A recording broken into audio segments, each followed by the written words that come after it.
very special guest for you tonight. Hello, we've been expecting you. This is not a test. Your government and corporate overlords have implemented new measures for your own health and safety. We are just following orders. Everything is going to be fine.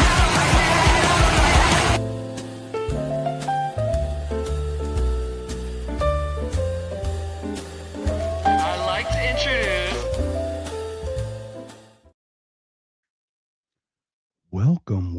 Welcome everyone to another If by Whiskey.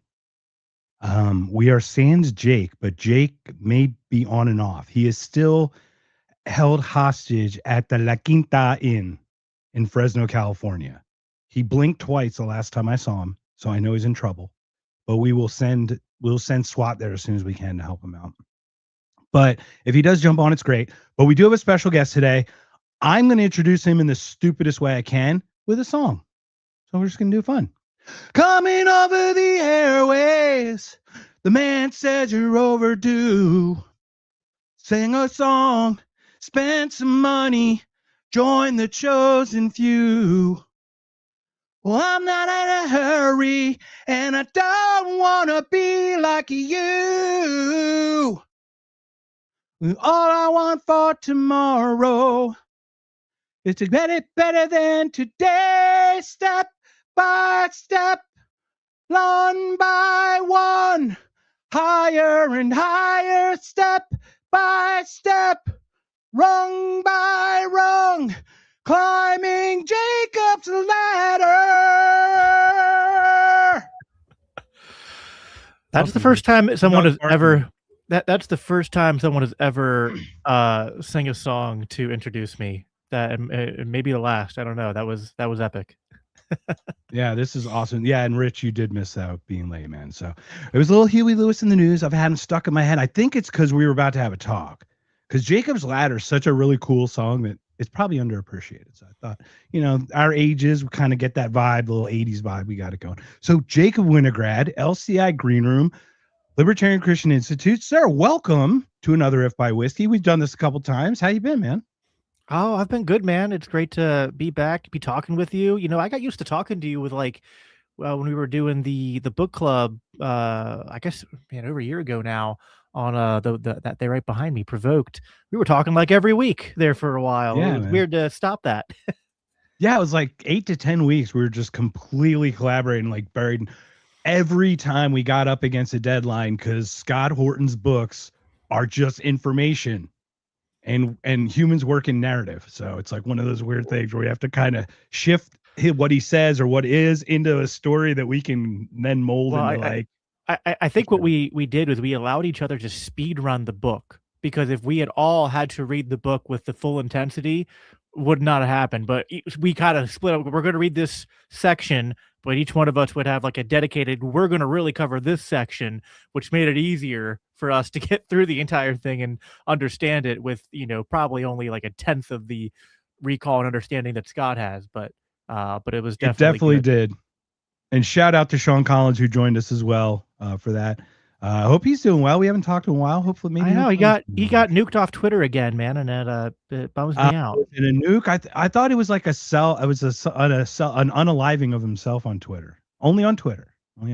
I thought he started focusing on the family and stuff, which is great. I applaud that. I approve that message.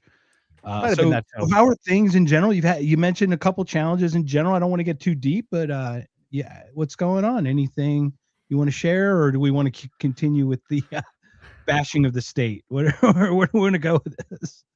Well, it is hard to live out the values that I espouse, right? Like, it would be much easier to cooperate with the system. Like, let me give you an example. It'd be a lot easier if I just put my children, I have 5 kids. It'd be a lot easier if I just put them in public school, right? It costs extra money to educate them myself. Yeah, because you're already paying property taxes. I'm already paying for property the school taxes anyway, right? Exactly. You're already getting taxed. So if you're homeschooling, you're adding your own costs on top of that, for example. Exactly. Then there's the lost income from me being the sole breadwinner so that my wife can be the stay-at-home mom who does the lion's share I mean, and I mean that really, like I help out, I pitch hit and I assist with the homeschooling, but it's really a 90%, you know, uh, effort on her part to homeschool our kids. And we have 3 that are being homeschooled right now, and you know, 2 more. Eventually Wow. we're gonna have all 5 at once. And so it's a sacrifice. And in order to be able to I can't just work one job. I have to work multiple jobs, and I'm active in my church, and I'm active with LCI. And And you have a trade. I mean, you have an actual trade and you work 2 jobs. I mean, just think about how the economy is, how things are devalued over time. Is like you have a real skill set as a mechanic, from my understanding, and you still have to work 2 jobs. You know what I mean? It's like, oh wow. yeah, no, I mean, and Crazy. I'm so if in automotive mechanics, you're the higher echelon money is to be made if you are a diesel tech, or which I'm not, or which I am, a transmission specialist, automatic and manual transaxles and things like that. But yeah, even that, to support a family of 7 and homeschool them and to And only try have to, half an income, technically half an income stream, yeah. right? So it's a lot of it's a lot of work. And so, like I was commenting, just being busy and life's a roller coaster. You know, you get hit with sicknesses, you get hit with family deaths, you get hit with family drama. You know, I have close friends of mine who, I got a friend in the hospital right now. I got another friend of mine going through a divorce. I have friends of mine from church that just went through a really, really tough pregnancy and delivery and all that. Like their son had to get open heart surgery pretty much, like, you know, the week after he was born. And it's just, it's so much, and it's a lot of work, and it can, you know, be very frustrating. And yet, even though I know it'd be easier again to put my kids in public school, it would be easier to not be, like, if I wanna do side work, it'd be easier to get side work and something paying more, whereas I put my side work into things I'm passionate about, into things that I think are trying to move the needle of our society in a direction to try to make it better for my children and my grandchildren, right? It'd be a lot easier to just live selfishly and in the moment, and it cooperating with the system. I would have a lot less stress, but I don't think I'd be happier. I think I'm happier with living out my values and making the sacrifices I have to make in order to try my best to be, uh, you know, consistent to my values and my principles and my faith and all that. So, you know, it's a grind. It comes with, you know, costs, like, you know, trying to maintain a healthy relationship with my wife, trying to be healthy, trying to find time to work out and meal plan and eat well. And, you know, I'm not saying I do all those perfectly. In fact, I feel like most of the time I'm doing, a lot of the times I feel like I'm not doing a very good job. And yet, you know, we keep moving because all you can do. And Yeah. Well, what I'd in the also moment, like to, let's go full circle on that. What goes around comes around.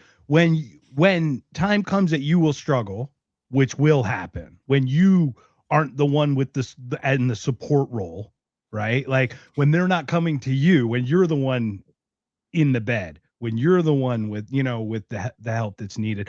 That's great that you have that community that will come and they'll take it on for a little bit, right? yeah, no, exactly. I mean, we did, like, years ago. I mean, this was like, man, my daughter is 8, so this would have been over 6, 7 years ago now.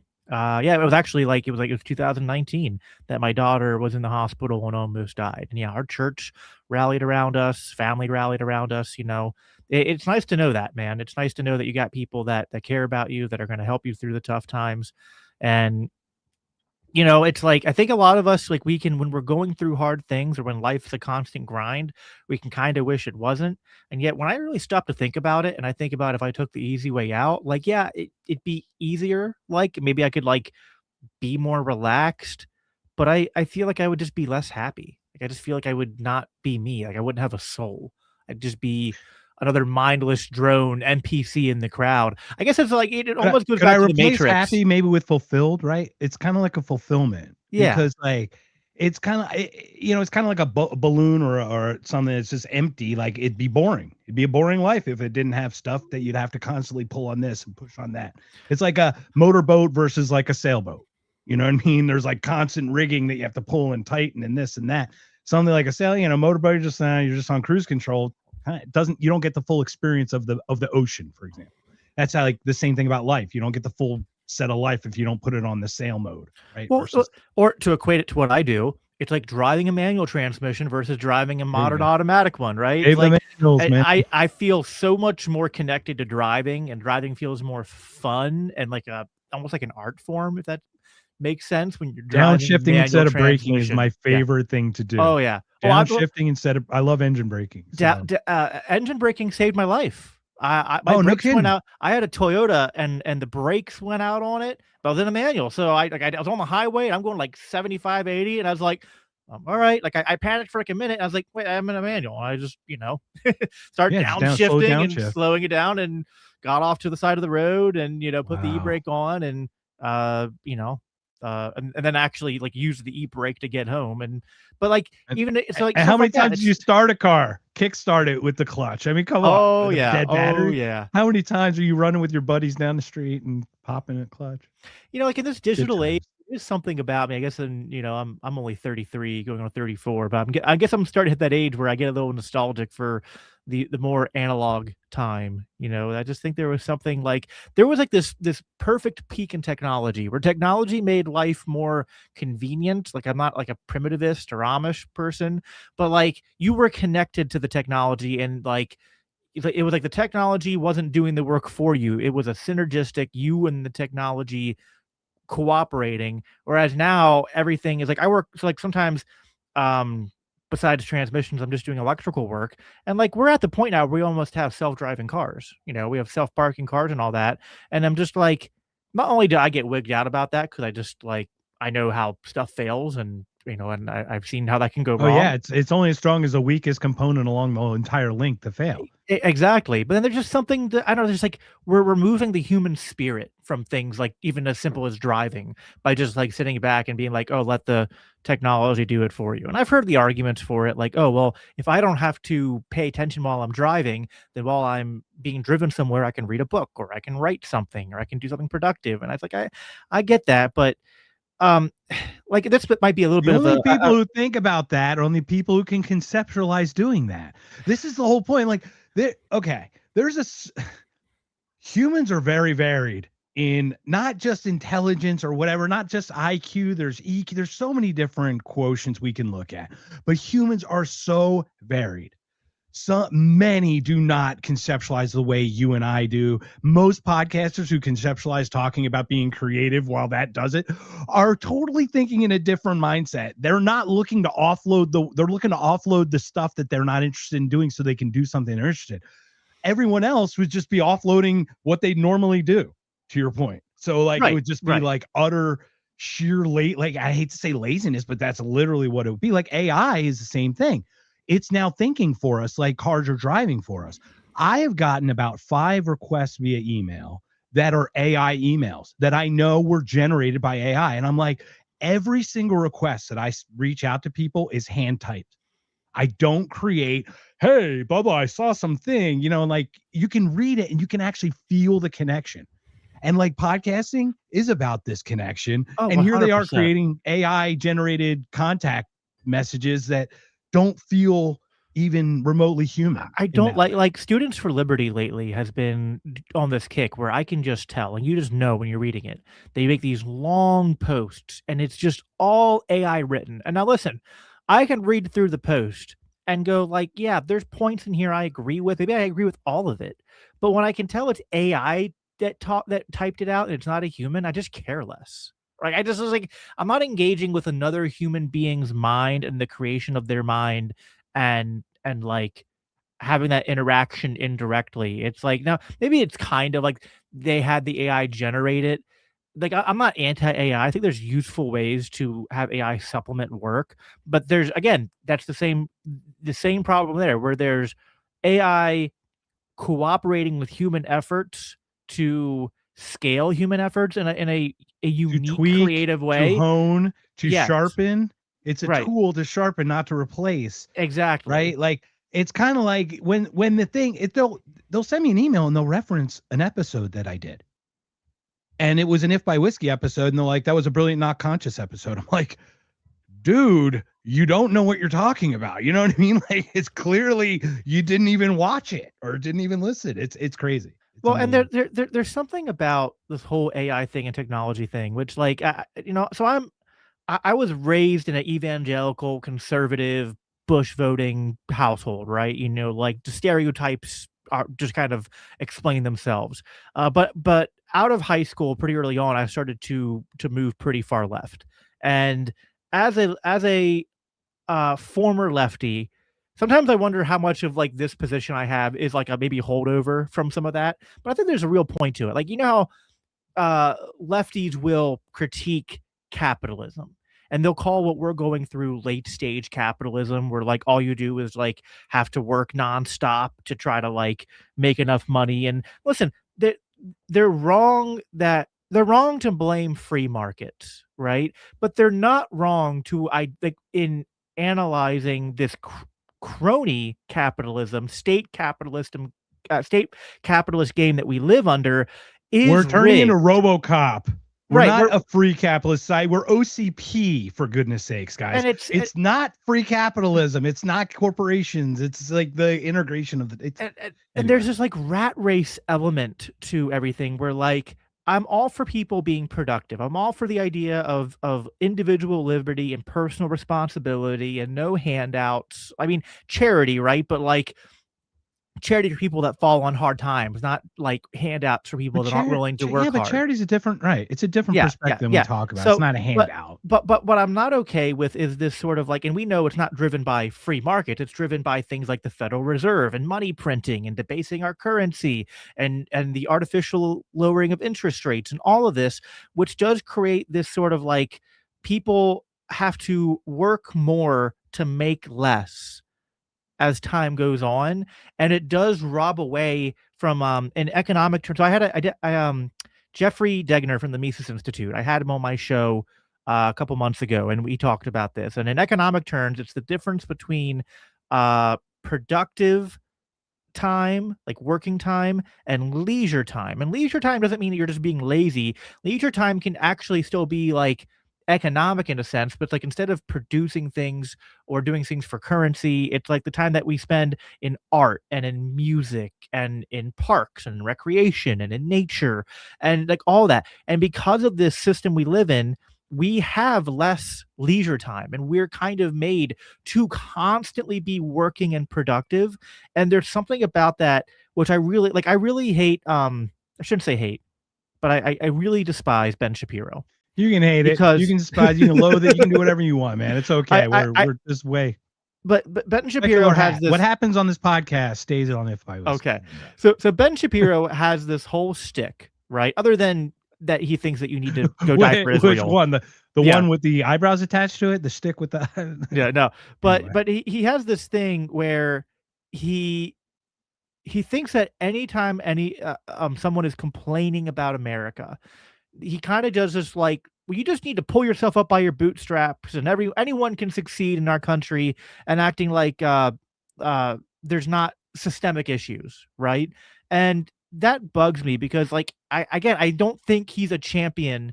He tries to mask his game in a sort of free market libertarian language, but what he's really saying, the actual subtext behind what he's saying is, I don't want to undermine the system that upholds the American empire, which also supports Israel. And I'm not just trying to go after him because he's Jewish. This is not an anti-Semitic thing. But Ben's literal words are, the number one reason why I support America is because it supports Israel. So he's really Israel first and not America first.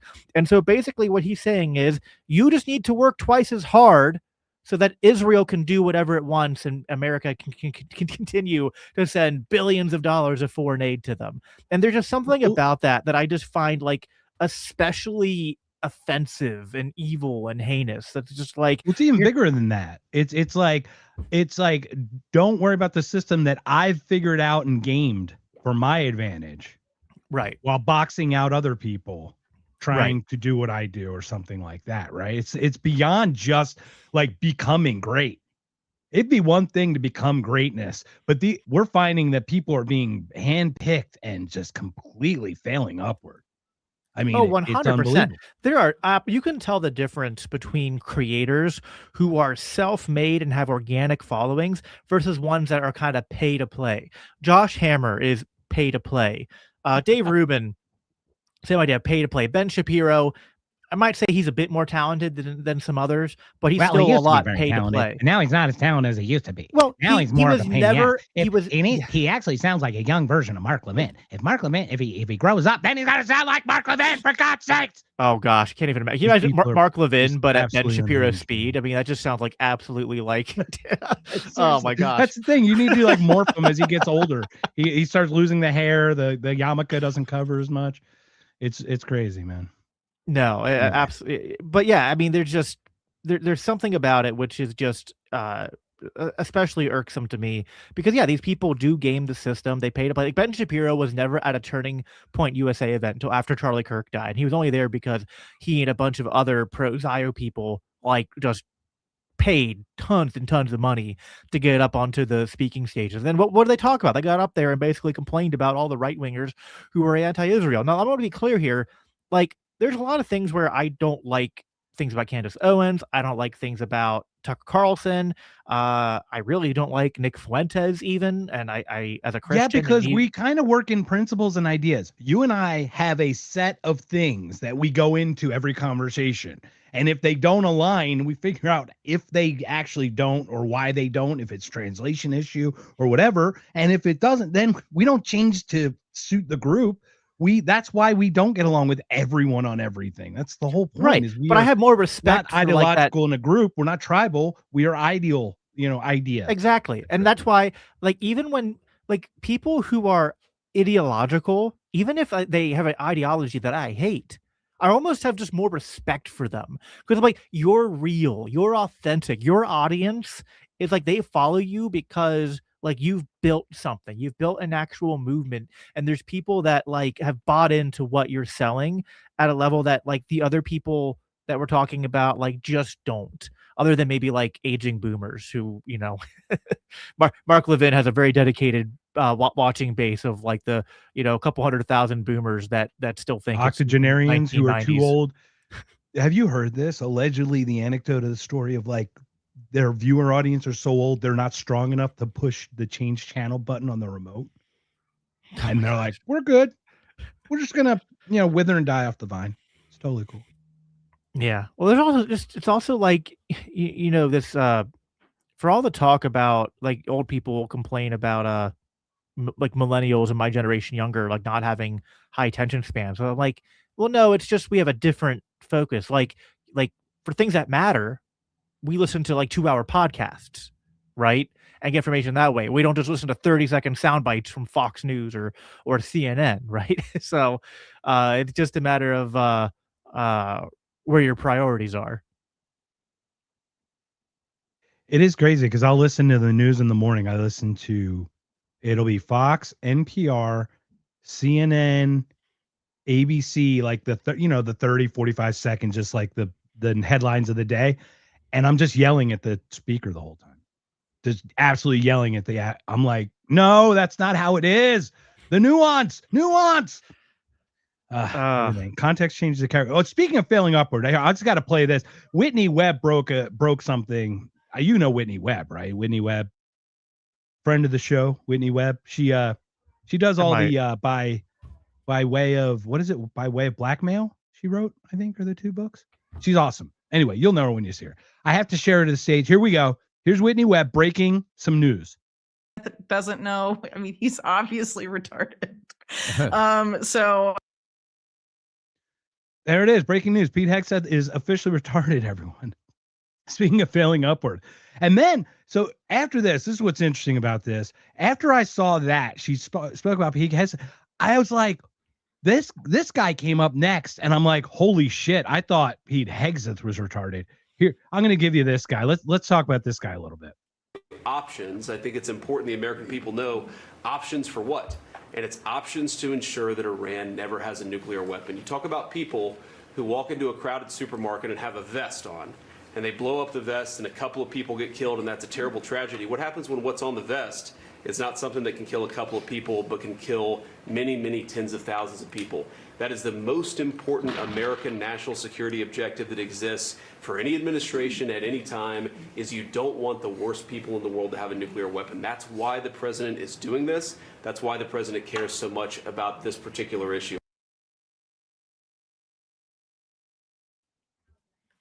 A vest. Like, never been thought of in the 47 years we've been at war. Is that what we've been at war for? 47 years? Well, I ran with a 1953 that we overthrew. Carry the 3, you know. It's like, go ahead, man. Yeah, I wanted to believe that like Vance and other people in the Trump administration were better than they were, but Tulsi, yeah. I mean, it's just holy mackerel, man. Listen, like I'm writing a book right now, and one of the things in the book I go into is the and Vance is a Catholic, right? And so I talk about the Christian and largely Catholic tradition of just war theory. And like one of the ideas behind just war is that like you have to have just cause, which means you have to present evidence for like, well, we had to do this. There's no evidence being presented. And there's actually conflicting evidence, because on one hand, it's like Tulsi Gabbard says that they're not pursuing nuclear weapons and they're keeping their enrichment high and are willing to negotiate down. And then we do the 12-day war and we say we take out their nuclear capabilities. Obliterated. And now a year later, it's like, but now we have to do regime change, because even though Tulsi then doubled down and said, nope, they're not pursuing nuclear weapons and they haven't rebuilt their nuclear capabilities. They're not even trying to right now, but there's still an imminent threat of them having a nuclear weapon. And I'm sorry. I know it triggers some people when people like Dave Smith get up on a, Piers Morgan show and say that for all this talk about Iran being the biggest sponsor of terrorism in the world.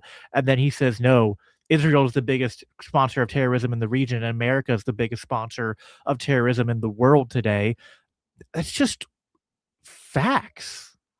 Just on any objective measure. If terrorism is, we are going to use violence to intimidate people and kill people in the pursuit of advancing a political agenda, which, how else would you say, what is advancing American interests?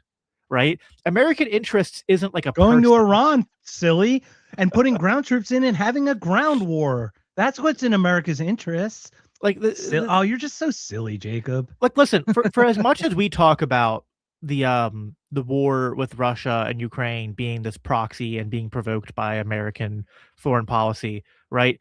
That's not to say that like we would agree that in a very fundamental sense, the Ukrainian people have a right to go to war to defend their communities from invasion of a foreign army, in this case Russia, right? And you and I would be the first to sign up the second someone stepped on our fucking soil. Right, we'd be red dawning the shit out of this. You know what exactly, I mean? Right? Iran's done nothing like that to America. In fact, the only Americans that Iran has killed has been after we attacked them. Other than the only other so people will go back and say, well, it was Iranian. There were Iranian EFBs? Who killed Americans during the Iraq War, and I'm like, well, no, those were Shia groups that at first we supported and then we turned against because the Iraq War was Israel was our go-between for that. Israel were the ones actually selling Iran the weapons that we were selling Israel, because we couldn't directly sell them to Iran to, you know what I mean, to fight Iraq.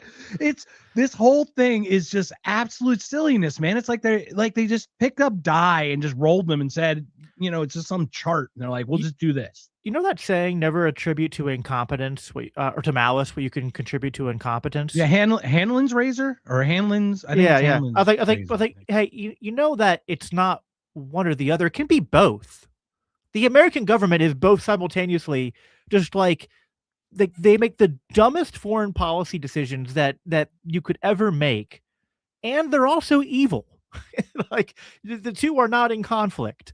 And that's why you have over, I mean, depending on on what time range you want to, I think just from 2001 to present, it's like 1.5 or 2 million people who have been killed as a result of the war on terror, both direct and indirect deaths. So that's casualties from war, that's combatants, but also civilians, and that's also the indirect deaths caused by war, caused by the embargoes, The that leads to worst kind, starvation displacement, and starvation, displacement.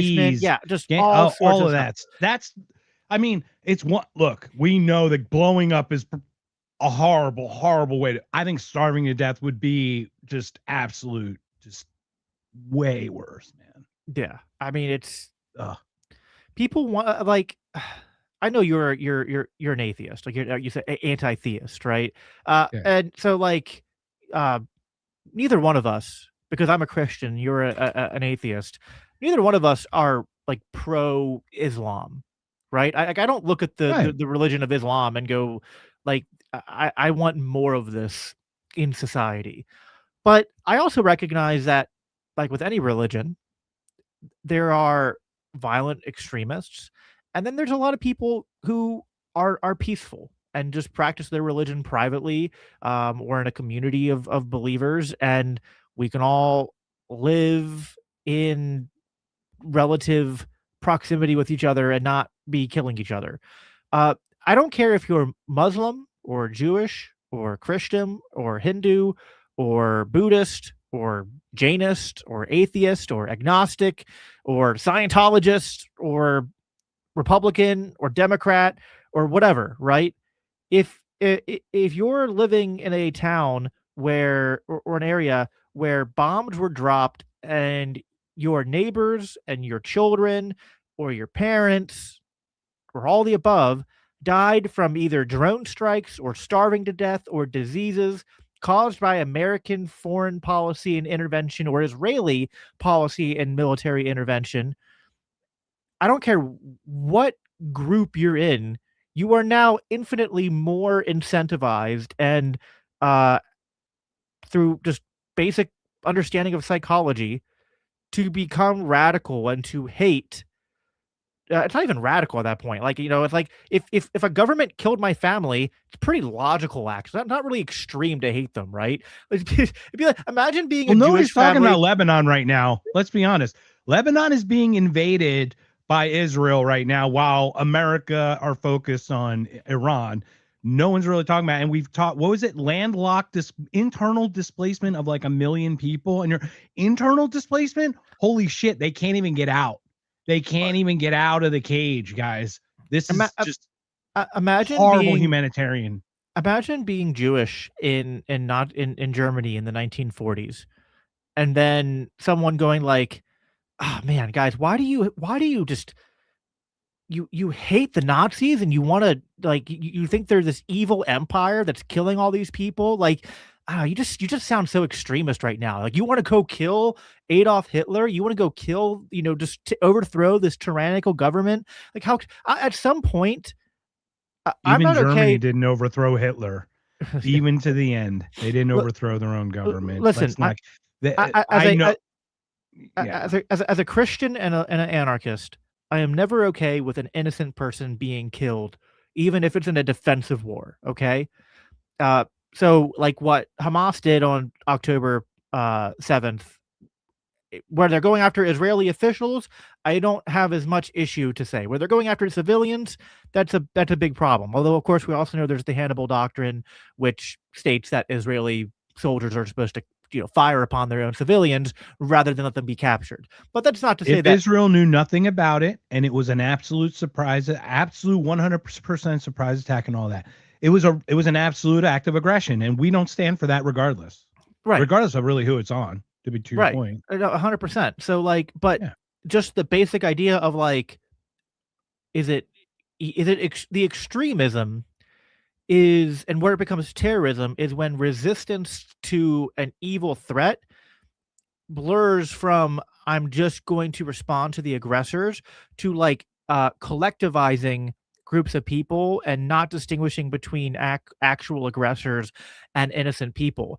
But the thing is, that's being done on all sides of these foreign conflicts, right? When Hamas says, I'm going to kill civilians to punish Israel, that's evil. When Israel says, we're going to, level Gaza and kill, millions of, sorry, not millions, but tens of thousands of innocent civilians, and enforce a blockade that starts to starve them to death until finally there's so much pressure we have to relent, that's evil, right? Like, it's just, and think they're both acts of terrorism. So I don't know. Sometimes the truth is offensive if you're There's like guiding. evil and there's special evil. Like, I mean, look, raping anyone would be evil, or graping people, anyone be evil. But graping a child, it's an extra.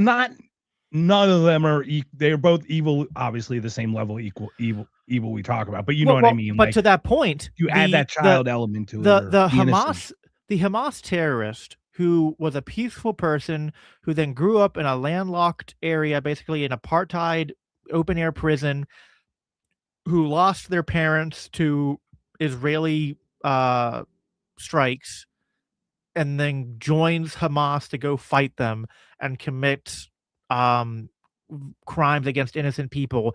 That's evil. The extra evil is Israeli soldiers who, just because they view Palestinians as subhuman, say things like it's time to go mow the grass, and just say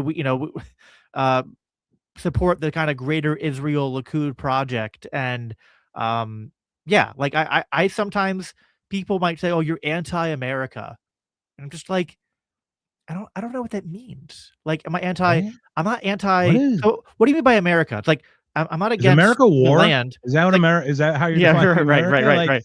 It's like aggression, or what are you talking? Or you're anti-Israel. It's like, listen, I'm not against the people, peaceful people living in America, or peaceful people living in Israel. I'm not against the land, because why would I be? That's weird. I'm against evil. Well, I would argue, you and I would probably argue, we are against the land issued by a country who had no right in issuing the land to a third party and wedging them in there. Sure. That's probably what we'd argue. But I just meant, like, I don't. The land should exist or not, or coexist. Right. Yeah, I'm just saying, like, I hate the government's like claimed monopoly over the land, but I don't hate geography. I don't look at a map and be like, oh man, this continent right here, like, screw that. Like, no, it's just like, it's like, I don't hate people. By default, I don't hate land. I listen, I don't even hate the idea of a sort of organic nation, right? Like a group of people who, through just like a shared history, have a sort of cultural identity, communal, right? That's fine. Tribal kind of coexistence. That is what a nation really should be. It's not the government, it's not the country, it's the nation. And that, when we talk about like borders, libertarian style, like, that's where the nation needs to be preserved, because the ideals of certain things do need to be preserved. For that is where the argument would come, right? Well, right. And so it's like, how are you defining America? Is America the idea of a nation of people who fled tyranny to create opportunity to new land to live free, and then created an ethos that, even though imperfect, was founded on the idea that when government is tyrannical, that you have a right to overthrow it, to institute a new way of governing, like duty to overthrow it. Different. Yeah, a duty. Yeah, you're right. A duty. Right. This is something I'm writing about in my book too right now. And it's just like, so if like Thomas Paine basically wrote that, like, at best, government is a necessary evil, and at worst, it's just, like a gang of thieves, right? Or, as Rothbard later put, a mafia. And really Augustine, a Christian theologian from like the 4th century, basically wrote the same thing, that, like, without, if government doesn't serve justice, it's nothing but a band of robbers, right? So, like, that is what, if America is like a nation built upon, like, the American dream and liberty and overthrowing tyranny, then like, cool, I love America. If America means we dominate the world because we're great, because like we have this like claimed right to look out into the world and declare who is evil and who we have the right to overthrow and who we have the right to kill. If loving America means loving the world's biggest empire, no, I don't love America. It's really simple. I love what's good and I hate what's evil. So when you attach How Frederick America, Douglass of you. I know, when you attach evil to America, then I hate America. It's a transitive property, right? If America equals good, I like America. If America equals bad, I don't like America. Well, that's a funny thing. Is like, what do we love? Free speech, Second Amendment, the first 9 and 10. Okay, cool. No. 16 and 17. Mark, on some other why ones, don't you, still, Mark? Why don't you criticize what we don't like? Mark, why don't you like trillions of dollars spent and creating a multi-trillion dollar deficit? Why don't you like millions of innocent people killed? Why don't you like being in a country where your government is run by shadow elites and PDF files who refuse to be given to justice? Like, why do you? It's like, oh boy, there's so much to love here. Why do I protest to any of this? Do you see what Jason wrote? We just got an if by America, you mean. Yeah. If by America you mean the non-empire, then I am all for it. But if by America you mean the empire, then I am for against it. Yeah. So I wanted to share, you have 5 children, so you obviously have had relations with a woman. Yes. I think you understand women a little bit to have 5 children. We still don't know them, but I actually do understand them. There's a woman who just clarified it for me. I'd like to share it with us if we could, just to have a little levity, a little break from the seriousness. Okay. Okay. Everyone watching, pay attention. This person's going to tell you exactly how women think, feel, act. It's brilliant. Understand women. You can tell a lot from a woman's mood just by her hands. For example, if she is holding a gun, she is probably angry. I had to put the logo in front of the confirm because of YouTube, but can confirm. I can. That's a good one from Gnome, by the way. If you know Grumpy Gnome, that's who shared that today. So I saw that and I wrote, I'm too busy with my girlfriend's hands around my neck that she can't grab the gun. And then he said he pays extra for that. And then I said, I actually pay extra to get beatings without the bruises showing. So there was a little back and forth today. The Bible says that, the marriage bed shall not be defiled. That means like someone else stepping into the marriage who's not part of the marriage. What happens between a married couple is completely fine if it's agreed upon. I don't kink shame. It's interesting too. I've just thought about this stuff is like speech is not just the right to say whatever you want. It's also the right to like refrain from saying something. What a shock. You know what I mean? Like, it's like privacy. It's like no one thinks about privacy is not about expressing yourself. It's about not sharing certain things that you don't want to share. No, like, 100%. I don't think people perceive it that way. I don't know. I look at shit weird.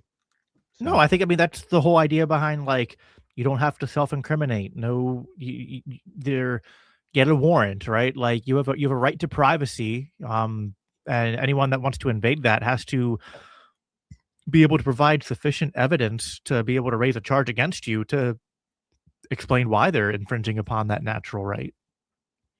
Yeah. Well, I want to share something too. This is Dark Crypto. Go to the Rothschilds. They're ones responsible for all the genocide. Funny story today. I don't know if anyone, no one follows me, so I don't think anyone saw this. But basically, someone added me today, and they want to come on the podcast. They want to come on Knocked Conscious. His name is Rabbi Rothschild. He's a rabbi and a Rothschild. And I gotta figure this one out. So I'm really curious. So he and I have had a little back and forth. Hopefully we'll have something. And then welcome the Vasus? Hey, what's up, man? Vasus? That's cool. Do you know Vasus? Yeah. I see the cross, so I assume. Excellent. So LCI, what have you guys been up to? What have you guys been doing? Or you know what, we want to talk about Dave? Because Dave Smith is coming to Phoenix on May 7th, 8th, and 9th, I think. And I'm going to see him the Friday night. I hope I can talk to you offline because I hope we can connect somehow. But you just recently posted something about him, because something about him being a comedian or failed comedian. But have you heard the latest trope? He's a comedian with the least amount of jokes, is what they say now. Some statistic. He is the Guinness World. Literally, they say the Guinness World Record of saying the least amount of jokes. Dude, really? What is going on with this propaganda? So there's this kind of like weird fallacy happening here. I don't know if there's a official name for it, but it would be like if I said, so I told you I'm a transmission mechanic, right? Now imagine that you said, from all our interactions, I've never seen Jacob rebuild a transmission. I think he's got to be the worst transmission mechanic in the world. Be like, have you been to where I work? Have you actually like that's not a part of my. So a lot of people have like, they've watched Dave on Joe Rogan or Piers Morgan or all these shows, and he's in that role, he's doing political commentary, right? It's like, so yeah, when he's doing political commentary, he's doing political commentary. He's not going on Piers Morgan on a current events panel to do stand-up, right? Kind of like when I'm driving, I'm not walking, right? Imagine if I was driving a car, I'd be like, it's like, do you even walk, bro? Like, it's the most low IQ, mouth-breathing NPC nonsense I've ever seen in my entire life. I mean, it's just like, you don't even know how to respond to it. And like these people, the guy I responded to, like Ashton, whatever his name is, it's like 30 seconds after Dave posts that he's on Joe Rogan again, is quote tweeting it. It's just like, oh, failed comedian and all this like normal garbage. I'm just like, listen, maybe Dave is like 100% wrong. I mean, he's not, but maybe he's 100% wrong in everything he says on Joe Rogan and Piers Morgan. And you have all these breakdowns on, why we need to go kill 1 million people in the Middle East or something, right? More power to you. But it's like the dude sells out comedy shows on the regular. I mean, he's a headlining comedian. Now, like he's like knocking at the door of the elite upper echelon where like you get Netflix specials and things like that. But like, and people don't even know what that takes to even get on a regular circuit to begin with. Like, but like, let's not get ourselves. But those comedy people, circuit is hard. It is a grind.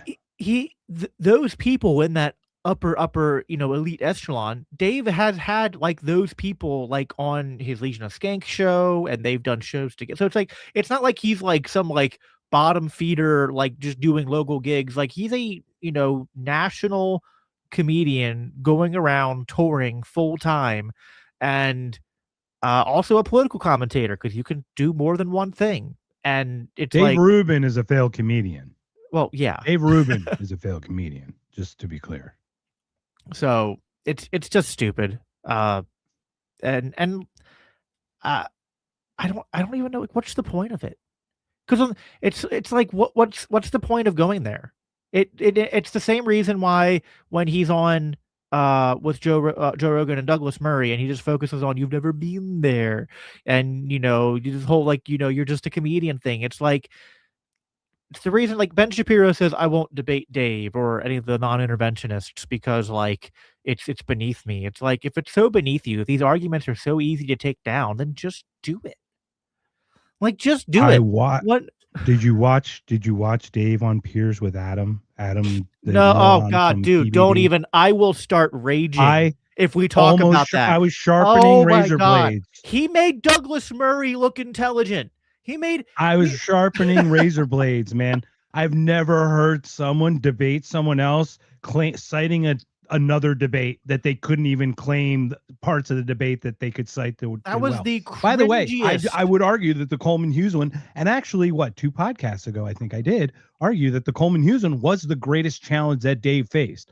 But Coleman was just uber prepared, and like 82 people helped him pull out every freaking Here's- tweet from like 82 years ago. And Here's why the trust Coleman me, I Hughes know what one. that was. I know Here's why the he Coleman had- Hughes, the Coleman Hughes one looks so good, because it's like the first time someone actually put up a fight against Dave. Like imagine Yep. Dave was a like a heavyweight fighter, and just round after round he gets in and he's like, 2-punch KO, 3-punch KO, like, the match is over in 10 seconds every single time. Legit. Tyson. Coleman- it's literally Tyson. Yeah. Coleman Hughes is the first one who like lasted an entire match. Now, I don't think Coleman Hughes really got any decent hits in. I think he even might if have you done call it a draw, if the champ goes in the champ, you don't lose the belt. He's not losing the belt on that performance. You know what I mean? Like I think that like there were a few things where like Dave was probably so used to the knockout matches that when Coleman was so uber prepared and had like specific things ready to cite, Dave was like, okay, well, like I would have rebuttals for those, except like that's something I'm going to have to go and double check and go back to the source material, which I don't have on hand in front of me.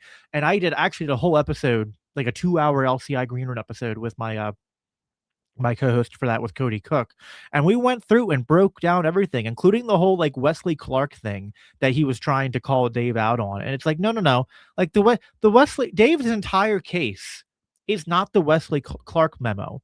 The Wesley Clark memo is just like one data point in a pattern we track that shows from the 90s leading up to September 11th that like all of the people who would end up in the George Bush administration were calling for the foreign policy approach that we eventually carried out and are still carrying out today in Iran.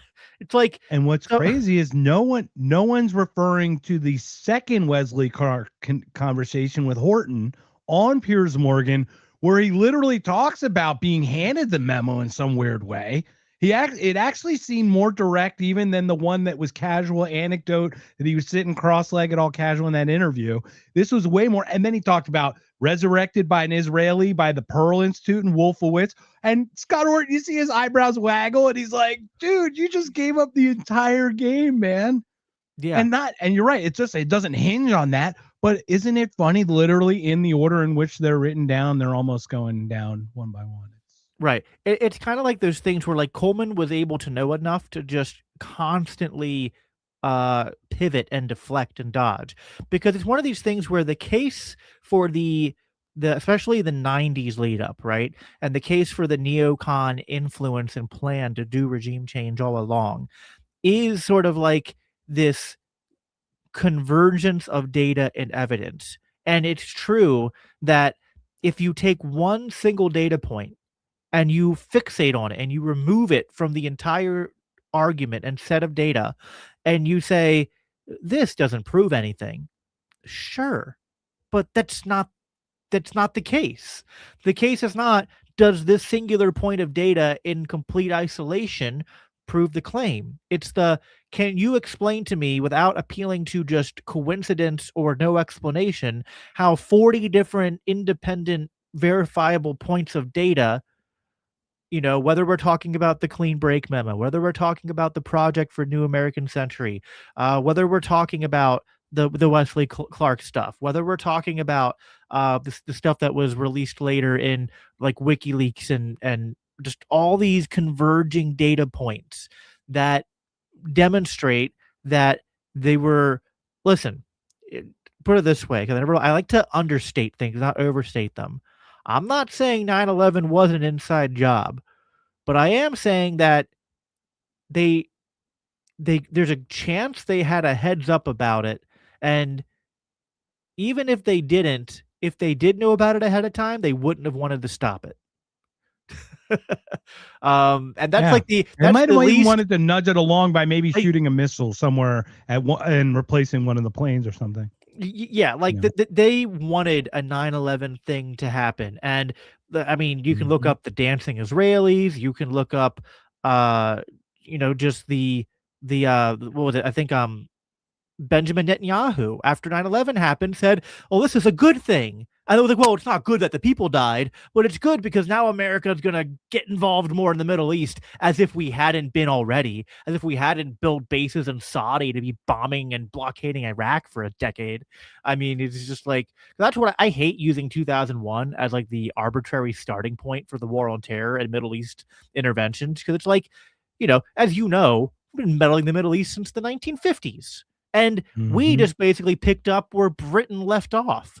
Like Britain was kind of like, fine, we're done being an empire. America here. It was just like basically in a boxing match. It was like, we they kind came of said, in, hold my beer. yeah, they just Because kinda we came and murdered tapped a us lot in. of people. We murdered a lot of people.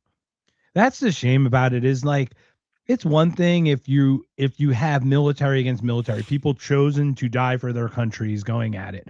But how much is collateral? I mean, what, 90% of drone strikes are civilians or something? It's like, that seems like a inverse ratio of what it should be, don't you think? Like, even, and one is too many, obviously, but 90% seems excessive.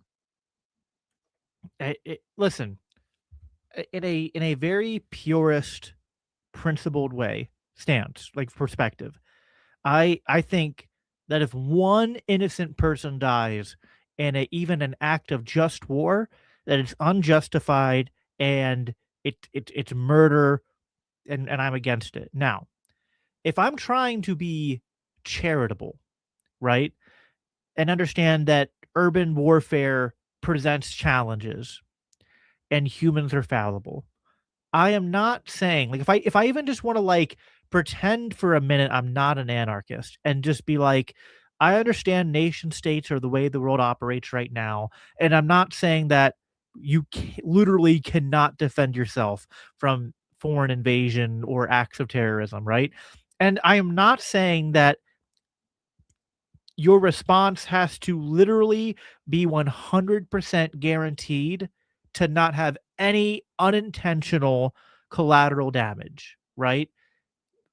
If like, imagine if Israel had responded to Hamas with like a 12-month campaign, and at the end of all that, they're like, we've took out 90% of Hamas, and there was like one over the course of a year, 100 civilian casualties, and they weren't celebrated, and they were tragic, and the Israelis were like, and we're trying to find the family of these people and offer them like condolences and You mean they didn't put on their compensation. clothes and steal their bicycle Yeah, and like, take pictures of them while they're standing over them? right, Yeah. like then it's like, listen, in a pure philosophical principled position, I'm still like, I hate nation states, and I don't think that I'm skeptical of operations that are carried out by nation states, because I think they're going to fail to find ways to respond that don't create collateral damage. But I can distinguish between true, like, you're trying your best within the flawed system you're in, versus like you say, well, it's impossible to avoid collateral damage, so F it. Which is Well, that's the other basically thing too. what Is we like, do. it's kind of the point. You had the gentleman, you were moderating the debate between Dave Smith and that other gentleman, and it's like, you can be principled, but friction exists, drag exists. It's like the world is not a vacuum, and the whole Right. take a penny for the whole save. It's like, to that mind, you're really going to go to this like drill down way. It's like, you just know what feels right. To be honest, it kind of is what feels right. for you. Libertarianism is a political legal philosophy in the pursuit of peace and the protection of human life, and not just so that we can survive, but that we can flourish, right? If at any point, now, I think to Zulu's credit, Zulu wants to push the philosophy to say, if we have an area where we don't know how to answer this in a way that doesn't seem to contradict our principles, let's not give up and throw our principles away. Let's try to find a way to resolve the contradiction. And I respect that. But also on a human level, when it comes to not like endlessly theorizing, but actually having to act in the real world, sometimes you have to go by your meta principles and not just the strict, like, legalistic libertarian rules. And I go, libertarianism is at its core, yeah, there's the non-aggression principle and then self-ownership and free markets and free trade and all this. But really, it's like I judge those things as good because they serve humanity, because they serve the greater good of pursuing peace and social cooperation among men, right? So if I'm ever at a point where the libertarian theory seems fuzzy and it's like I don't know how to act, I'm going to default to the meta principle of like what serves life, what serves peace, what serves social cooperation. And on those intuitions alone, you can just that's where I like you can judge um like in nation states are authoritarian, anti-reason, anti-life entities. But there is a scale there, right? And you can kind of judge, okay, I can see in history, examples of nation states engaging war in ways where I go, yeah, I think that this is imperfect, but it was more on the side of trying to protect and preserve life and liberty than it was trying to destroy it for those in power, right? Like the American Revolution is a very complex subject. There's even libertarians like Brian Kaplan who actually say it wasn't a justified war. I don't quite go that far, but I actually, in the book that's coming out later this year that we've been working on here at LCI, I helped write. We did a whole section on the American Revolution, and I was writing in one of the questions about like, did it adhere to libertarian principles? And my answer, just in a nutshell, was it did not perfectly adhere to libertarian principles because there was drafting and there was taxation and there was killing of innocent civilians and or at least harassing of them and imprisoning of them if they were loyalists and things like that. But like, in a zoomed out meta way, was the American Revolution fought to like centralize power and destroy human life? Or was it done to try to advance liberty and human flourishing? What's obviously more the latter than the former. So you have to kind of judge these things on different levels. But the point is with the current state of America and Israel and all this, even if I judge on that, like, on the curve, they fail. Right. But like, if you think about it from an American meta perspective, is Britain, we consider Britain invaders at that point. So they're aggressing on our property. We asked them to leave. They didn't. So now we drive them off. And I'm not, Right. defending or obviously defending it because it did push liberty in a great direction. This is the most amazing place other than the places we can't have. You know what I mean? It's like, what are we going to do? But, to that point, it's just right. amazing. Like Civil War's crazy too. The things that Lincoln did to hold the country together, Suspending habeas corpus right. and locking And he's a hero. people He's up a hero for it. So it's and I mean, I don't want to go down. That's a whole bringing A up whole Lincoln, different the one. Civil We can War. talk DeLorenzo and man, we get Joel Ellenwood on here. Exactly. But I mean, I think most people know the indoctrinated know the stuff on that. But yeah, it's just definitely like this audience. yeah, it's just frustrating. Like I don't want to. I really care about libertarian theory and principles and all that. But yet I do try to, like in that debate I moderated with Dave. It's like I want to have a foot in theory and a foot in the real world and kind of try to find a way to move forward, balancing both. And yeah, like I think the way you said it's like you love this place. It's like, yeah, I actually love America. Because I love America, that I hate our government. Because like we are not just killing people halfway across the world, but like we're in a metaphorical sense killing our own people. We're devaluing our dollar. Sometimes we're literally killing our own people when it comes to what ICE is doing. But yeah, we're devaluing our own dollar. We're saddling our children. Don't forget Ashley Babbitt. I talked about that yesterday. It's like funny how like the Ashley Babbitt's one side, and then you've got the pretty and good on the other, and you're like, they're all overreach of the state. It has nothing to do with elephant or ass. Has nothing to do with either of those two things. Has nothing to do with blue or red. They complete state overreach that caused the murder of 3 Americans. Sorry, that's just how it is. Yeah, I mean, and they listen. Both sides have their biases. Like the left is appalled when human life is taken, and I get that impulse, but they don't care if people are canceled for their free speech, which I know. Or before they're Uh, out of the womb. I mean, it is yeah, yeah, interesting. It is yeah. like that's not Now, like yet. Now, I'm not saying I disagree or agree, but to your point, it's like the argument is right. That's not alive yet. But then once it is alive, that needs to be protected. It's like interesting, right? yeah, Yeah. and then the right, might be better on those issues to some extent. Now, maybe not free speech if you criticize Israel, but um, but then the right has this weird thing where it's like that the left doesn't have, which is this like fetishizing of like loyalty to the government and politicians, and like a sort of embracing of brutalism of like. I think it's order. Yeah, like to a Jordan, if I were to use like a Jordan Peterson analogy, that is not chaos. And the left is more chaos, creative, uh, pushing the edges, trying to move the needle. And the right, the conservative, is the one holding with the white knuckle grips, trying to keep it together. So with that, it's an order problem. And with that, it allows this weirdness of law and order to be conflated in some weird way. Yeah, yeah, it's like the left is like superimposed chaos, which almost seems like a contradiction, but that's like their ethos. Whereas yeah, the right is like superimposed I mean, it's kind of order. like if it ain't broke, break it, right? I mean, like, look, innovation happens there. If we don't have that segment, then we atrophy here because things change and we don't change with it. So there always needs to be a percentage that pushes, a percentage that's anchored, and then the middle kind of go with the flow of the culture and kind of move that way. And if it goes too much one way or too much the other, it can be an overcompensation. Well, it's like I don't really know. I think for the longest time since I became a libertarian, I've identified more as right wing.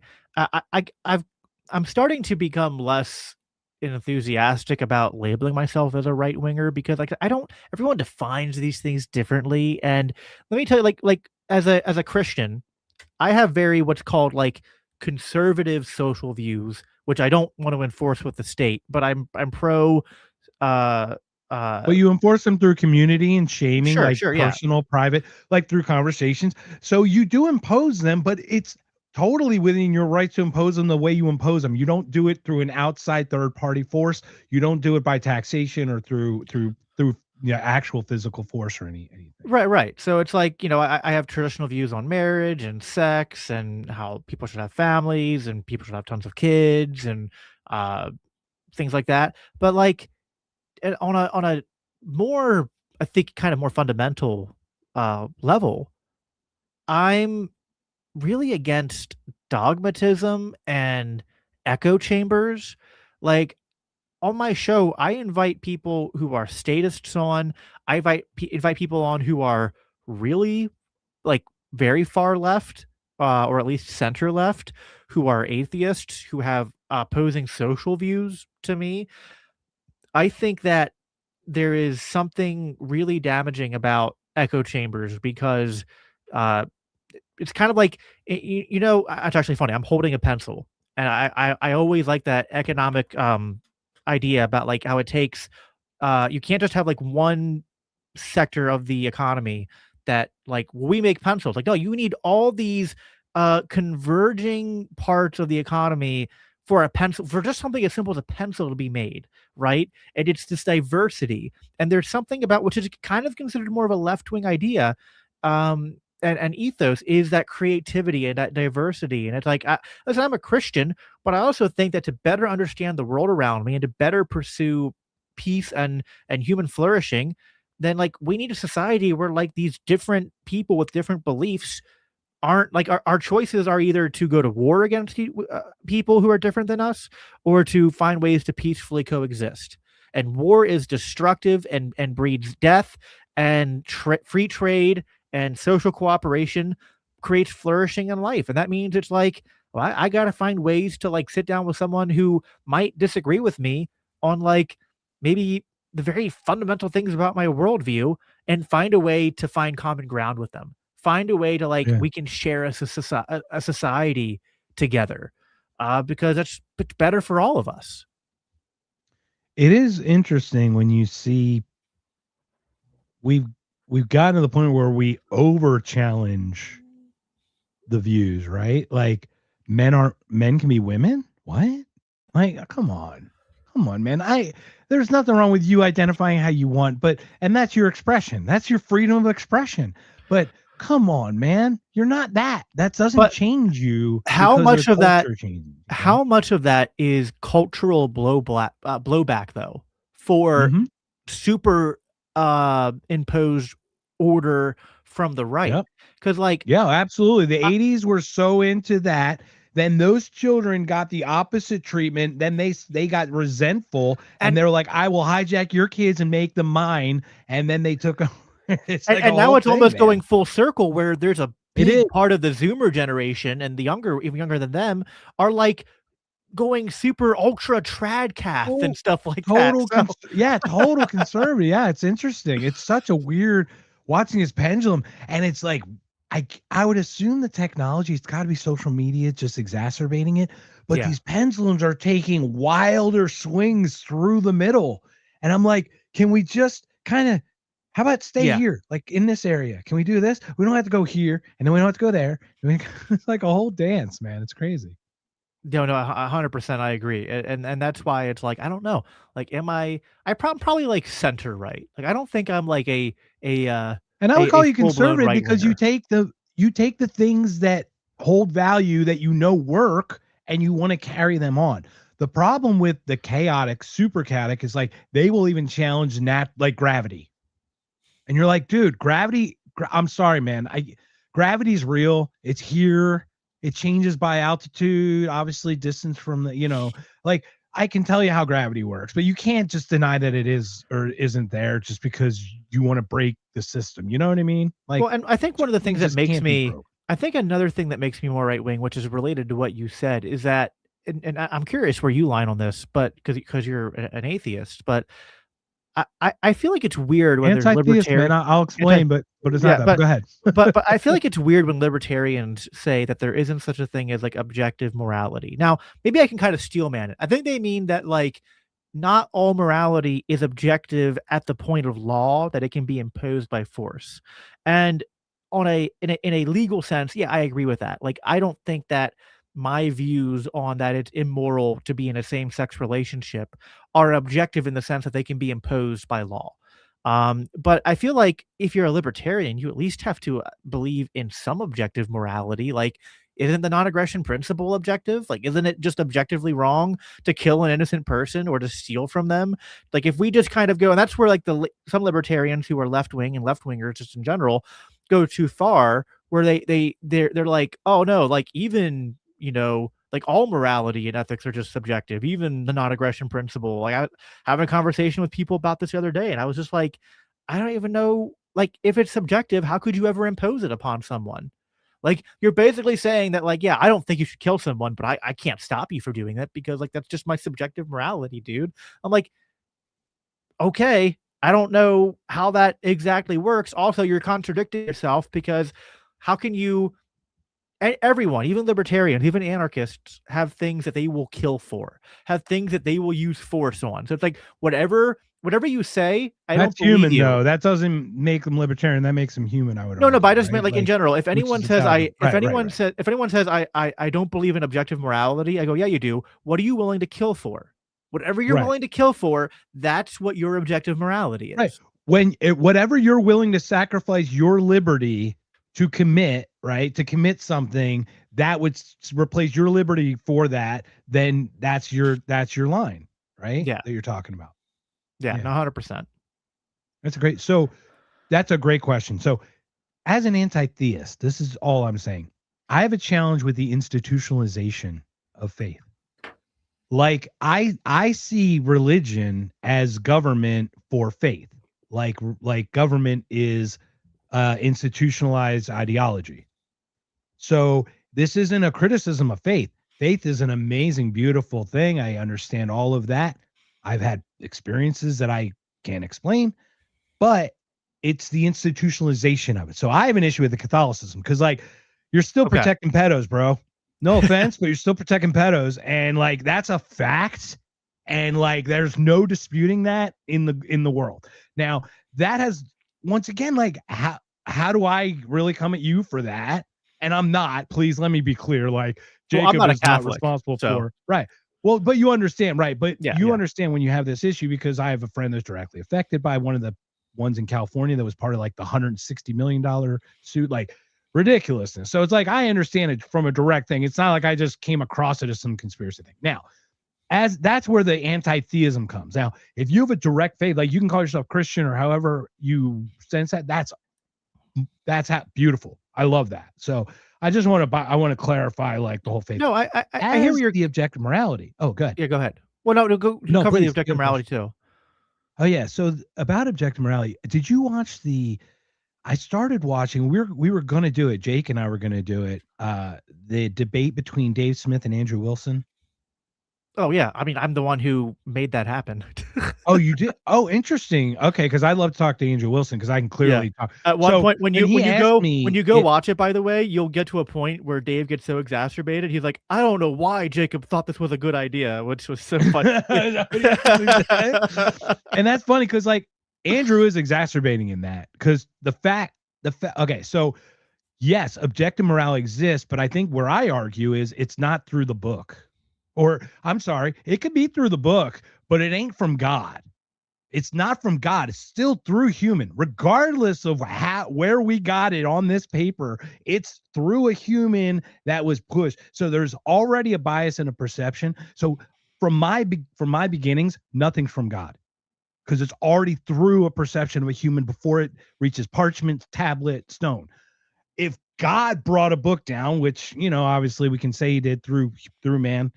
That's the argument. Now, this is just from a 50,000 foot because it's like it's such a big, deeper conversation. But yes, Sure. I think objective morality is a thing where we can just logically consider what don't steal shit, don't hurt people. These are really clearly easy things to not do. Eye for an eye would be the initial one, and then it got, honed, right? So that's where I'm at. So like, I lost a friend to suicide. He texted me the morning asking me where I am, and I didn't respond to his text because it would have been like I should have. Now, would I want him to not kill himself? Yeah. Would I stop him from doing it?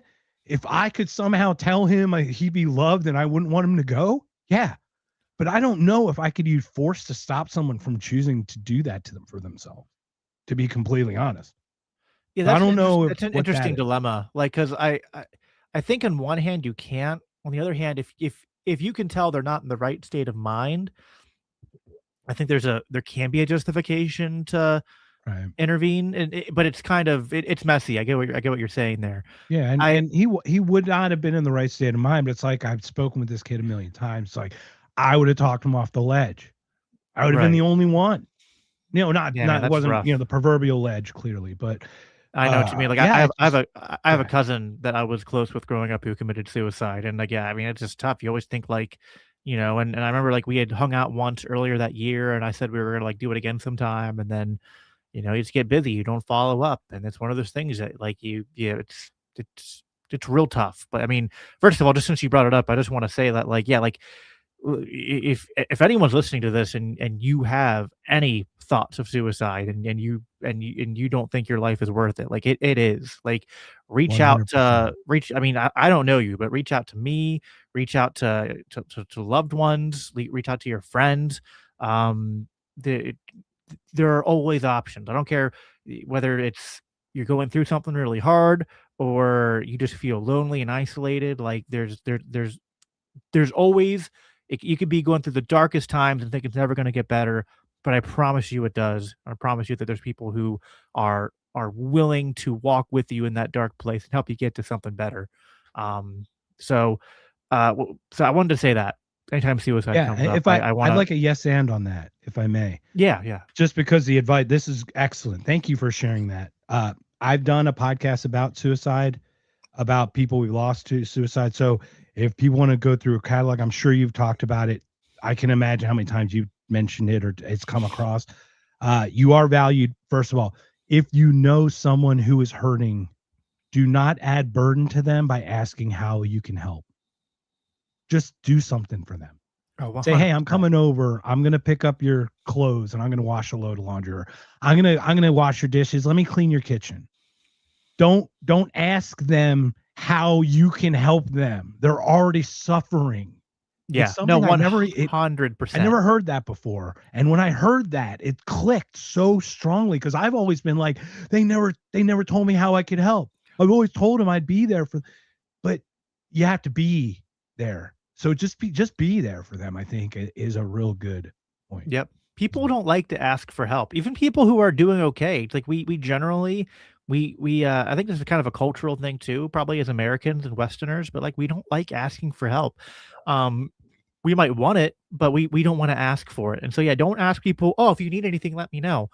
If you know someone's going through something hard, even if they're not like, it could just be depression, it can be pregnancy, postpartum. But listen, postpartum's tough. My wife's had 5 kids, and postpartum is like a really big deal. And so like if you know someone who's pregnant or about to give birth, like, make Make sure meals that for them, make meals clean for up them, show around, up. like pick Yeah, things up. Yeah, 100%. vacuum, something, Yeah, just 100. do something.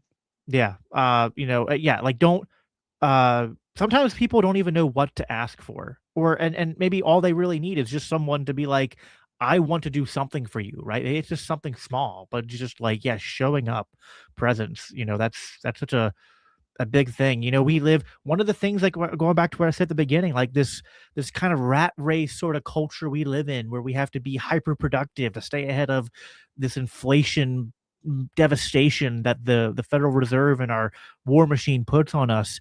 It makes us live like you ever watch the movie Wall-E, where like they're all on the ship together, but they're just in their pods and just like not interacting with one another until Wally like screws up everything. That's how our society has almost geared us to be. We're like we're in a sense more interconnected than ever, and yet we're more isolated than ever. And it takes real intention to kind of like break out of that, because the The incentives are reason that against it. is I came across that. If you think about a wheel and a hub and spoke thing, everything used to come from a center out. So you used to be the center of the people you connect with. Now everyone connects around the outside. So you never actually get to everyone's center to be like to have that real connection because everyone's connected this like on the outside. They're Yeah. connected, but they're like it's like a virtual connect. It's not a real actual connection in a way. Yeah. So Yeah. It's like I do want superficial to at say, best. Jake, speaking of which, Jake had an issue today at the La Quinta in Fresno. His internet went to crap. So I'm sorry, Jake, that you couldn't make it. I just want to put that up there, but It's all I right. guess Well, he's going to get a really bad review to La Quinta in well, I'll have to get you both on my show, and that way we can have a extended conversation on this. But I did want to respond to the stuff you said on the anti-theism, because I kind of get Oh where you're yeah. coming from on that. And there's I think there's something to organized religion when it's not done through a sort of like authoritarian Salesman? mechanism, but when it's done Yeah. through Like a like community, through a community center of yeah, people like just spontaneous, like-minded coming like together. the way. So there's often a misconception that like the biblical canon, like what books are in the Bible, that like, oh, the Council of Nicaea got together and they just like dictated by fiat, like here are the books of the Bible. But it's actually not true, because when they got together, the only book of the Bible that was kind of under contention was, I think, the book of Revelation and maybe the book of James.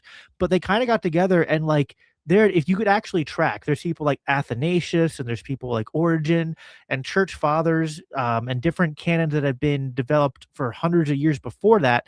And you see the doctrines and the creeds and the canon of Christianity being organically developed through conversations of different bishops uh and Clements and church leaders over the first 300 years of church history. And it's an organic development, which then is like they got together and they were like, hey, like we've been together for a while now, and now Christianity's legalized, like let's compile like all of these things and agree upon it. And get now there are times in church history then when you do see institutionalization of religion in a way that's not that kind of spontaneous development and an organization, but it is top down tyranny and authoritarianism, and a lot of that does come from more of the Catholic uh, Church. Now, as a Christian on a theological level, I view my Catholic brothers and sisters as fellow brothers and sisters in Christ, and I don't Yeah, doubt for their sure. faith. Just like you would a But Lutheran or yeah, yeah, Episcopalian. yeah. I would But assume anyone who believer in Christ, who you would see as a yeah, brother in arms and something. but I do like one of my critics of the Catholic Church is it's like not so much the theology, but it is uh the institution itself. And it's this kind of like this idea, it's like, well, we're the one true church. And like this is the organization that you have to be a part of, and we're the ones who get to dictate what scripture says. And as a Protestant, I reject that. Now, I think that that's like this goes back to that left right thing we were talking about, right? And like the worst times in history and the worst elements of Christianity, especially from like the from Catholicism, are almost that, again, that hyperimposed order. But then I think a lot of the left wing theologically liberal Christians kind of they went too far the other way, and they're like, well, Christianity can just be whatever you want, man. Just believe whatever you want, and the Bible says whatever you want it to say. And actually, it was probably all written by man, and I think that's also wrong. And like the Protestant tradition is Well, that would be a actually subjective morality then. That right, wouldn't be exactly. really Yeah. objective then. So like It's like interpret. I mean, it's kind of tough though because interpretation does make it challenging with the right. So translations the and the stuff. the But yeah. Protestant tradition says, well, hold on. We believe there's objective truth. We don't think objective truth can be dictated by a centralized power. We think that it's a conversation. We think that we have to have open dialogue and an ecumenical. Like Protestants are actually very ecumenical, like Lutherans and Presbyterians and Baptists and Methodists and all that. It's like we all think we're Christians. We have different opinions on some of the things the Bible says, but then we have like what we do is we create categories. We go, here are the core doctrines. We all agree on these. Here are secondary issues. We don't all agree on these. We think these are really important. You're Gaga. Or your MAGA, make God great again. Your mug. But anyway, all that to say that like I think that I think you agree. Like there's a way to have a sort of like a defining of a religion, an organizing of a religion, even coming up with doctrines and theology in a way that I think actually embodies a more libertarian sort of spirit and ethos. And I think Protestantism, at its best, historic Protestantism does that, where it's not this, it's a balancing of creativity and openness so that it doesn't become rigid and stale and tyrannical. But it's not so open that just anything goes and nothing's objective. There is no objective truth or anything like that. And that's the kind of that's literally how we have to live our life. That same Yeah. anchor in reality, conservatism, while we test the fringes for malleability of moving forward without getting stuck in an island and not being able to come back or not being able to survive. Well, right, exactly. And like, one of you brought up Jordan Peterson, and like, Jordan Peterson's such a tough thing. Like, we could maybe talk about him, but it's so tough. But one of his the best rules he ever came up with was like, always assume the person you're talking to knows something that you don't, right? And I just feel like strip away politics, strip away religion. I just think like if there was one rule that I could force every single human being to follow, it would be that.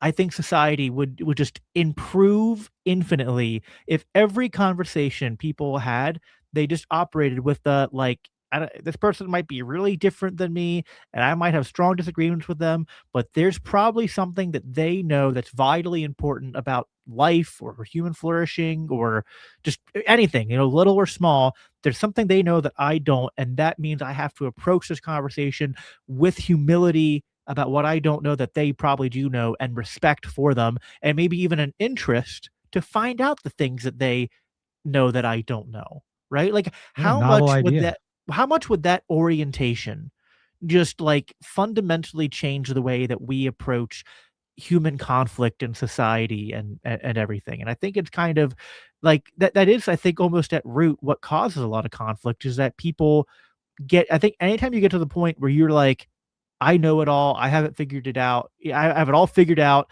and these people are wrong, and they just have to listen to me. That's almost like the precursor to authoritarianism, if you think about it. Yeah. Well, I mean, yeah, it's like imposing my speech on others. Right, yeah. I mean, that's why free speech is so important, right? It's like Hit him over that. Yeah, but Ron Paul's right. How many times can Ron Paul actually be right? oh, It's dude. hard to, no, but it's hard. Yeah, it's interesting. So, Ron Paul well, is look, pretty good. man, this has been awesome. Been an hour and a half already. Snap of the fingers. I can go more, but do you have anything you wanted to discuss? You're our special guest today on If by Whiskey. Once again, unfortunately, Jake had some La Quinta issues. That's fine. No, I mean, you know, I could just, I guess, like talk about my stuff quick here at the end and kind of plug, but like, Yeah. yeah. So obviously, so I host two shows, the Biblical Anarchy podcast, which is like my personal podcast that comes out every other week, and then I also do the live show, which is the Green Room for LCI. I also do digital media and marketing for the Libertarian Christian Institute, and yeah, I mean, like we're just a group of Christians who are committed to promoting the ideals of liberty and a free society from a Christian perspective. And we write a bunch of books, we do a bunch of podcasts, we write a bunch of articles. We're going to be at Freedom Fest this year. So if you guys are going to be there, you know, make sure you look for me. And we just had Valerie Lee on yesterday. So oh, cool. So Yeah. she, President CEO of Freedom Fest. So we once again, Whiskey 100, $100 off. Speaking of Freedom Fest, thank you very much. Whiskey 100, $100 off. So yeah, you're going to be there, man. Have we got a group of people that are going to be there this year, man? It's going to be. I'm it's excited. Going to be pretty. I'm really looking forward to it. The group has grown exponentially just in the short time I've visited Freedom Fest. Yeah. No, and I just think that like it's there's some parts of the liberty movement, like maybe the Libertarian Party, that I'm a little gray pilled right now on, but I'm also kind I'm of like darker than that on the parties. Yeah, parties are I mean, it literally is like, yeah, I think you either go state or no state, and then look, if you're at least no state, then you go subsidiarity and you do the least amount of statehood as possible, but you're always opposing state. Like there's just like there's just no way around that. That's just the only way to do it. I don't know, that I could think of anyway. I don't know. What are your thoughts on that? I don't to get know. into a whole side.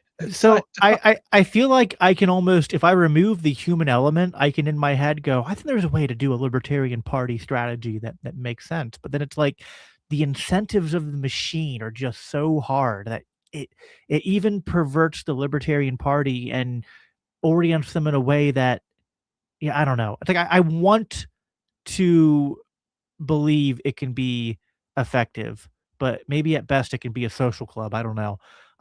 It's tough because it has the word libertarian. The thing is, I think the smarties that we know, look, let's be honest. If you're a libertarian minded and if you're liberty minded, you're kind of going against the grain. You have some self intelligence or self knowledge of things, or you're curious or something that drives you differently than the average bear. That's just fact. So you're already in a different realm than most people, right? You'd argue. Yep. So that is hard enough to get along with, right? Now you got all trust each other and you're all pretty much individuals trying to do this thing. And it's really interesting that always seems to be a challenge for me. Is like, it should be a social club. Why make it a party? Thomas Massey even said the bipartisan system's built into the architecture. It's this room or that room.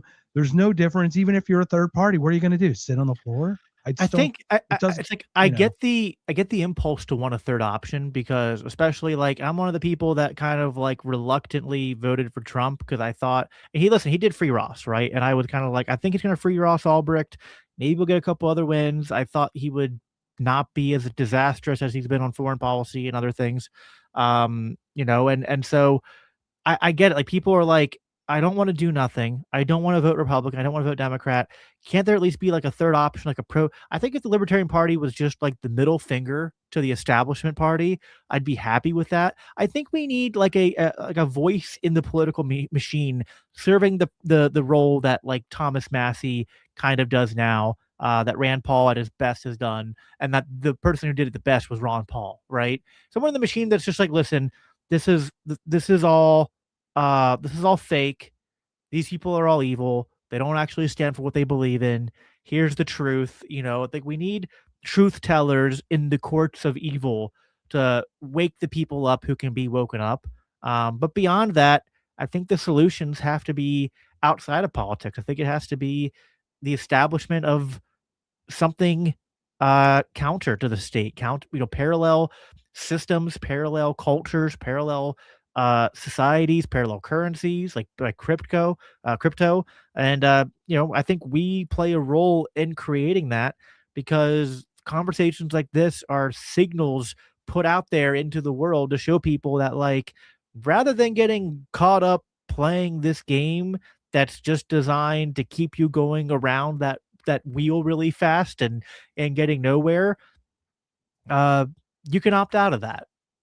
The more people that do that, the more we'll be on our way to, I think the advancing human society has advanced over the millennia. We've slowly moved away from like hyper ethnic tribalism, although it still exists to small degrees. We've moved away from slavery, although slavery does still exist in certain parts of the world. Thank you, Libya. Yeah. Yeah, we did a great job in Libya, right? We didn't talk about that open one. air slave markets. But for all the imperfections, things have advanced, and I think that as we continue, it's really just abolitionism the whole way down, right? We want to free people to not be slaves of other human beings, whether we call that chattel slavery, whether we call that statism, and maybe we never get there the whole way, but we just keep moving that needle, right? Try to make it better for the generation after us. Oh, totally. So we have this gentleman, Derek. Derek's been a special guest, probably last 8 podcasts we've had, Derek. So welcome. We're so happy to have you join us again. We have some differences in opinion, Derek, but it's not in a bad way. It's in a just more of an educational way, if I may. The only way for policy changes, I totally understand that a third party to make changes, you have to get in there. However, let's be honest. There was a bill that was passed that had kill switches in cars for it, and the Republicans voted for it. Then Thomas Massey said, guys, I don't think you understand what you just voted for. Let me take this part out. Let's vote separately on the kill switches. And the Republicans still voted for it. Yep. So when you talk about like actual principles and then you see it in action, like that simple one where he actually took it out of the bill to have it removed and it still didn't pass. You're just like, at what point is that actually a solution? Is it really, has it gone the way of the dodo in that way? Is it time for our duty to rise up? I'm going to this will be my last word. I got to go here, but my yeah, cool. I'll give you a sneak preview of the next episode of Biblical Anarchy, which will be episode 120, which I'm going to talk about the Epstein files, even though we're all distracted by the war in Iran, but it's like we shouldn't take our eye off the ball of the Epstein files.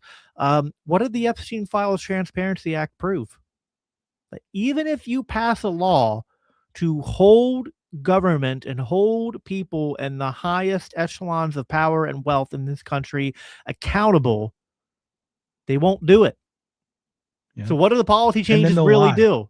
They'll just lie and cover it up. 6 million. There's 6 million emails. Oh, now we're playing with the Overton Willingness of only 6 million emails. What about the other 8 you didn't mention that are probably, you know what I mean? That there's because that's where we're at, right? Like it's just, to your point, they just completely fudge it. They just make the pencil duller and duller. I think the brilliance of people like Thomas Massey pushing things like the Epstein Transparency Act isn't that I think policy changes will actually happen and make us freer, but it just wakes more people up to the fact that this is all a house of cards. It's all charade. Yeah. It's political theater. It's not real.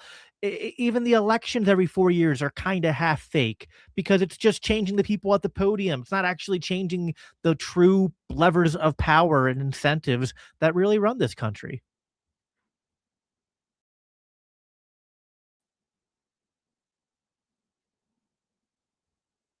I'm back. You're muted. Mark, you're muted. At least you're muted on my end. I am muted because I really screwed that up. So I fat fingered something. And I just wanted to thank everyone for joining. So please continue that last thought. If you could reiterate that last thought. I don't remember what it was.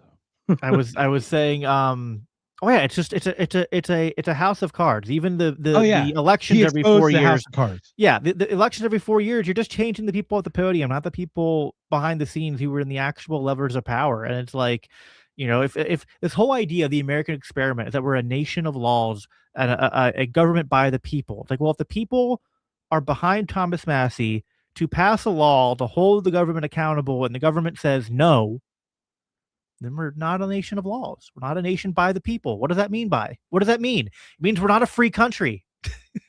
People, and the more people that wake up to that, the better. So, I mean, God bless Thomas Massey. He's the, and protect him. Yes, protect him, and don't let him run for president. Please spare him that. Do you hate people? Listen, I love Dave. I love Dave. Dave Smith is my homie, good friend. But like I've been telling him, every time I see Dave be like, oh, Thomas Massey needs to run. I'm like, are you insane? Don't do that to him. I like him alive. I like him alive. Don't do that to him. We don't want to burden with that. We honestly, because he'd have to make decisions he doesn't want to make. He would. He absolutely would. I'm sure it'd just be awful. So, Jacob, once again, thank you for joining us. LCI Green Room, Biblical Anarchy. Tell us the last bit about yourself before we call it a day. Thank you again for joining us on If by Whiskey. Yeah, thanks for having me on. You people can go to follow me on X at Biblical Anarchy, and go to biblicalanarchypodcast.com, libertarianchristians.com. Like I said, I'll be at Freedom Fest. We got like 4 books coming out this year. We'll meet that, man. It's gonna be fun. Yeah, we're having a good time. So if you like what we been talking about here, you can come follow us and what we're doing, and definitely go check out the book club that we did a couple years ago on Provoked. If you haven't read it yet, get a copy of it. Follow through the book club with us. It's on both of our channels. But yeah, man, thanks for having me on, and do it again sometime. If you get the book, and I know it'll put you over the airline limit for taking it with you, but try to take it with you to Freedom Fest. We hope Scott will be there. So if you will, he'll sign it, and he's awesome. So yeah. Hey man, it was a pleasure doing that with you. It's been an honor meeting you through this and stuff. And I'm so glad we had an open conversation. Look, we didn't even hate each other. No arguments about stuff. We literally just expressed what we thought. How about that? Who'd have thunk you could have open conversation and dialogue and walk away and not be at each other's throats? I know, novel idea. Right, man. Well, thank you again, everyone. It's been another If by Whiskey. Stick around, Jacob, on the backside. We're just gonna close it up. But thank you, everybody. Have a great day. Jake, so sorry you couldn't make it, man, but we got you next week. Take care.